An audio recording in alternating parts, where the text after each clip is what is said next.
युद्ध भारत का विकल्प नहीं, लेकिन एनएसए अजीत डोभाल की चीनी विदेश मंत्री से फोन पर क्या हुई बात। भारत के राष्ट्रीय सुरक्षा सलाहकार एनएसए अजीत डोभाल और चीन के विदेश मंत्री वांग यी की फोन पर बातचीत हुई है, जिसमें दोनों पक्षों ने स्पष्ट किया कि नई दिल्ली और इस्लामाबाद बातचीत के जरिए अपने मतभेदों को सुलझाएंगे और एक स्थायी युद्ध विराम हासिल करेंगे। बातचीत के दौरान एनएसए अजीत डोभाल ने वांग से कहा कि युद्ध भारत का विकल्प।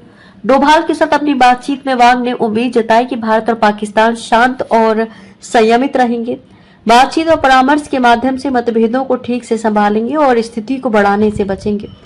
वांग ने कहा कि चीन भारत और पाकिस्तान से बातचीत के माध्यम से एक व्यापक और स्थायी युद्ध विराम हासिल करने का समर्थन करता है और उम्मीद करता है जो दोनों देशों के मौलिक हित में है और अंतर्राष्ट्रीय समुदाय की आम आकांक्षा को पूरा करता है। वांग ने आगे कहा कि चीन पहलगांव में आतंकवादी हमले की निंदा करता है और सभी प्रकार के आतंकवाद का विरोध करता है, ये देखते हुए कि दुनिया परिवर्तन और उथल पुथल दोनों से गुजर रही है। वांग ने कहा कि एशिया में शांति और स्थिरता मुश्किल से हासिल की गई है और इसे संजोए जाना चाहिए, लेकिन पहलगाम हमले के बाद भारत को आतंकवाद विरोधी कार्रवाई करने की जरूरत है। वांग ने जम्मू कश्मीर के पहलगाम में 22 अप्रैल को हुए आतंकवादी हमले की भी निंदा की। उन्होंने विशेष रूप से जम्मू कश्मीर के पहलगाम में हुए आतंकवादी हमले की कड़ी निंदा की, जिसमें भारतीय सुरक्षा बलों को भारी क्षति पहुंचाई गई थी। सिन्हुआ की रिपोर्ट के अनुसार वांग ने पाकिस्तान के उप प्रधानमंत्री मोहम्मद इशाक डार से भी बात की।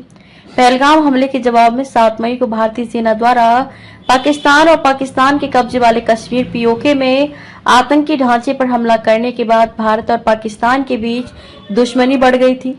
इस हमले में 26 लोगों की जान चली गई थी। परमाणु हथियार संपन्न दोनों पड़ोसियों ने 10 मई को सीमा पार से ड्रोन और मिसाइल हमलों के 4 दिनों के बाद तत्काल प्रभाव से जमीन, हवा और समुद्र पर सभी गोलीबारी और सैन्य कार्यवाही को रोकने के लिए समझौता किया था। वांग ने कहा कि भारत और पाकिस्तान ऐसे पड़ोसी हैं जिन्हें दूर नहीं किया जा सकता और वे दोनों चीन के पड़ोसी हैं। डोभाल ने वांग से कहा कि पहलगाम हमले के परिणाम स्वरूप भारतीय पक्ष को गंभीर नुकसान हुआ है और भारत को आतंकवाद विरोधी कार्रवाई करने की जरूरत है।